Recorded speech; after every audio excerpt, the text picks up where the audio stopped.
ഇന്ത്യയുടെ സംസ്ഥാനമാണ് തെക്കുപടിഞ്ഞാറേയറ്റത്തുള്ള കേരളം. അറബിക്കടലിനും സഹ്യപർവ്വതത്തിനുമിടയിലായി കിടക്കുന്ന ഈ ഭൂപ്രദേശത്തിന് 38,863 ചതുരശ്ര കിലോമീറ്റർ വിസ്തൃതിയുണ്ട്. മലയാളം മാതൃഭാഷയായിട്ടുള്ള കേരളം ദക്ഷിണേന്ത്യ എന്ന് വിളിക്കപ്പെടുന്ന ഭാഷാ സാംസ്കാരിക സംസ്ഥാനങ്ങളിലൊന്നാണ്. 4 തമിഴ്നാടും കർണാടകവുമാണ് കേരളത്തിന്റെ അയൽ സംസ്ഥാനങ്ങൾ. പോണ്ടിച്ചേരി പുതുച്ചേരിയുടെ ഭാഗമായ മയ്യഴി കേരളത്തിനുള്ളിൽ സ്ഥിതി ചെയ്യുന്നു. പടിഞ്ഞാറ് അറബിക്കടലിലുള്ള ലക്ഷദ്വീപുകൾ കേന്ദ്രഭരണ പ്രദേശമാണെങ്കിലും ഭാഷാപരമായും സാംസ്കാരികമായും കേരളത്തോട് അഭേദ്യമായ ബന്ധം പുലർത്തുന്നു. ഇന്ത്യയുടെ സ്വാതന്ത്ര്യലബ്ധിക്കു മുമ്പ് വിവിധ രാജാക്കന്മാർക്ക് കീഴിലുള്ള നാട്ടുരാജ്യങ്ങളായിരുന്നു കേരളം. 1949 ജൂലൈ 1 തിരുവിതാംകൂർ, കൊച്ചി എന്നീ നാട്ടുരാജ്യങ്ങൾ ചേർത്ത് തിരു-കൊച്ചി സംസ്ഥാനം രൂപവത്കരിച്ചു. ബ്രിട്ടീഷ് ഭരണത്തിന് കീഴിൽ മദ്രാസ് സംസ്ഥാനത്തെ, ഇന്നത്തെ തമിഴ്നാട്, ഒരു ജില്ലയായിരുന്ന മലബാർ പിന്നീട് തിരു-കൊച്ചിയോട് ചേർത്തതോടെ 1956 നവംബർ 1 ഇന്നത്തെ കേരള സംസ്ഥാനം നിലവിൽ വന്നു. മലയാളികളുടെ ദീർഘകാലത്തെ ആവശ്യമായിരുന്നു ഐക്യകേരളം. പൗരാണികമായ ചരിത്രവും ദീർഘകാലത്തെ വിദേശ വ്യാപാര ബന്ധവും കലാശാസ്ത്ര രംഗങ്ങളിലെ കേരളത്തിന് അവകാശപ്പെടാനുണ്ട്. ഏറ്റവും ഉയർന്ന പാരമ്പര്യവും ഇന്ത്യയിലെ സാക്ഷരതാ നിരക്കുള്ള സംസ്ഥാനമായ കേരളം സാമൂഹിക നീതി, ആരോഗ്യ നിലവാരം, ലിംഗസമത്വം, ക്രമസമാധാന നില, വിദ്യാഭ്യാസം തുടങ്ങിയ രംഗങ്ങളിലും ഉയർന്ന നിലയിലാണ്. രാജ്യത്തെ ഏറ്റവും കുറഞ്ഞ ശിശുമരണ നിരക്ക് കേരളത്തിലാണ്. സസ്യശ്യാമളവും ജലസമൃദ്ധവുമായ കേരളത്തെ മഴയുടെ സ്വന്തം നാടായി വിശേഷിപ്പിച്ചാൽ തെറ്റില്ല. മികച്ച കാലാവസ്ഥയും ഗതാഗത സൗകര്യങ്ങളും സാംസ്കാരിക പൈതൃകവും കേരളത്തെ വിനോദസഞ്ചാരികളുടെ പ്രിയങ്കരമായ ഇടമാക്കുന്നു. മതമൈത്രിക്ക് പണ്ടേ പ്രശസ്തമായ കേരളം വിവിധ സംസ്കാരങ്ങളുടെ സംഗമഭൂമിയാണ്. ഉയർന്ന രാഷ്ട്രീയബോധവും മാധ്യമങ്ങൾക്കുള്ള സ്വാധീനതയും സംസ്കാര സ്വാംശീകരണ ശേഷിയും കേരളത്തെ ഇന്ത്യയിലെ സവിശേഷ ഭൂവിഭാഗങ്ങളിലൊന്നായി നിലനിർത്തുന്നു. കേരളം എന്ന വാക്ക് എവിടെ നിന്നുണ്ടായി എന്നതിനെപ്പറ്റി പണ്ഡിതന്മാർ പലതരം വാദങ്ങൾ ഉയർത്തിയിട്ടുണ്ട്.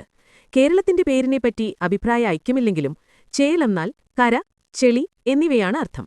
അളം എന്നാൽ പ്രദേശം. ഈ വാക്കുകൾ ചേർന്നാണ് കേരളം ഉണ്ടായതെന്ന വാദമാണ് പൊതുവെ സ്വീകരിക്കപ്പെട്ടിട്ടുള്ളത്.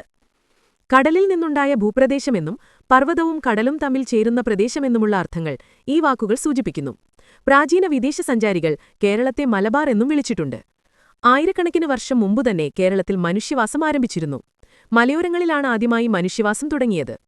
പ്രാചീന ശിലായുഗത്തിലെ ഏതാനും അവശിഷ്ടങ്ങൾ കേരളത്തിലെ ചില പ്രദേശങ്ങളിൽ നിന്ന് കിട്ടിയിട്ടുണ്ട്.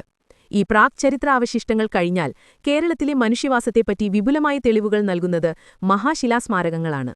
ശവപ്പറമ്പുകളാണ് മിക്ക മഹാശിലാസ്മാരകങ്ങളും. കുടക്കല്ല്, തൊപ്പിക്കല്ല്, കന്മേശ, മുനിയറ, നന്നങ്ങാടി തുടങ്ങിയ വിവിധതരം മഹാശിലാ ശവക്കല്ലറകൾ കണ്ടെടുത്തിട്ടുണ്ട്. BC 500 AD 300 കാലമാണ് ഇവയുടേതെന്ന് കരുതുന്നു. മലമ്പ്രദേശങ്ങളിൽ നിന്നാണ് ഏറിയ പങ്കും മഹാശിലാവശിഷ്ടങ്ങൾ കിട്ടിയിട്ടുള്ളത് എന്നതിൽ നിന്നും ആദിമ മനസ്സിലാക്കാം ജനവാസ മേഖലകളും അവിടെയായിരുന്നുവെന്നും. കേരളത്തിലെ ആവാസകേന്ദ്രങ്ങൾ വികസിച്ചതിന്റെ അടുത്ത ഘട്ടം സംഘകാലമാണ്. പ്രാചീന തമിഴ് സാഹിത്യകൃതികൾ ഉണ്ടായ കാലമാണിത്. സംഘകാലമായ AD 3-ാം നൂറ്റാണ്ട് മുതൽ 8-ാം നൂറ്റാണ്ട് വരെ കേരളത്തിലേക്ക് ഇന്ത്യയുടെ മറ്റു ഭാഗങ്ങളിൽ നിന്ന് കുടിയേറ്റങ്ങളുണ്ടായി. ബുദ്ധ, ജൈനമതങ്ങളും ഇക്കാലത്തു പ്രചരിച്ചു. ബ്രാഹ്മണരും കേരളത്തിലെത്തി. 64 ബ്രാഹ്മണ ഗ്രാമങ്ങൾ കേരളത്തിന്റെ പല ഭാഗങ്ങളിലായി ഉയർന്നുവന്നു. AD 1-ാം നൂറ്റാണ്ടിൽ തന്നെ ക്രിസ്തുമതം കേരളത്തിലെത്തിയതായി കരുതപ്പെടുന്നു. AD 345 കാനായിലെ തോമസിന്റെ നേതൃത്വത്തിൽ പശ്ചിമേഷ്യയിൽ നിന്ന് 7 ഗോത്രങ്ങളിൽപ്പെട്ട 400 ക്രൈസ്തവരെത്തിയതോടെ ക്രിസ്തുമതം പ്രബലമാകാൻ തുടങ്ങി. സമുദ്രവ്യാപാരത്തിലൂടെ അറേബ്യയുമായി ബന്ധപ്പെട്ടിരുന്ന കേരളത്തിൽ AD 8-ാം നൂറ്റാണ്ടോടെ ഇസ്ലാം മതവും എത്തിച്ചേർന്നു. തമിഴകത്തിന്റെ ഭാഗമായാണ് പ്രാചീന കേരളത്തെ ചരിത്രരചയിതാക്കൾ പൊതുവെ പരിഗണിക്കുന്നത്. കേരളത്തിലെ ജനങ്ങളും ഭൂപ്രകൃതിയുമായുള്ള ബന്ധവും ആവാസകേന്ദ്രങ്ങളുടെയും ഉൽപ്പാദന സമ്പ്രദായത്തിന്റെയും ഭാഷയുടെയും വികാസവും സവിശേഷതകളും കേരളത്തിന്റെ തനത് വ്യക്തിത്വം രൂപപ്പെടാൻ സഹായിച്ചു. കൃഷിയിലും വിഭവങ്ങളിലുമുള്ള നിയന്ത്രണം ഇവിടെ തന്നെ വളർന്നുവന്ന സാമൂഹിക ശക്തികൾക്കായപ്പോൾ കേരളം നൂറ്റാണ്ടുകൾ നീണ്ടുനിന്ന സാമൂഹിക മാറ്റങ്ങൾക്കു വിധേയമായി ചെറുനാടുകളുടെയും വലിയ രാജ്യങ്ങളുടെയും സവിശേഷ സാമൂഹിക സ്ഥാപനങ്ങളുടെയും രൂപപ്പെടലുണ്ടായി. സാമ്രാജ്യങ്ങളും യുദ്ധങ്ങളും ഭാഷയുടെയും സാഹിത്യത്തിന്റെയും വികാസവും വൈദേശിക ശക്തികളുടെ വരവും നീണ്ടകാലത്തെ കോളനി വാഴ്ചയും ജാതിവ്യവസ്ഥയും ചൂഷണവും വിദ്യാഭ്യാസ പുരോഗതിയും ശാസ്ത്രമുന്നേറ്റവും വ്യാപാര വളർച്ചയും സാമൂഹിക നവോത്ഥാന ജനാധിപത്യ പ്രസ്ഥാനങ്ങളുടെ ആവിർഭാവവുമെല്ലാം ചേർന്ന ചരിത്രമാണത്. സൗകര്യത്തിനുവേണ്ടി കേരളത്തിന്റെ ചരിത്രത്തെ പ്രാചീന ചരിത്രം, മധ്യകാല ചരിത്രം, ആധുനിക ചരിത്രം എന്നിങ്ങനെ 3ആയി വിഭജിക്കാം.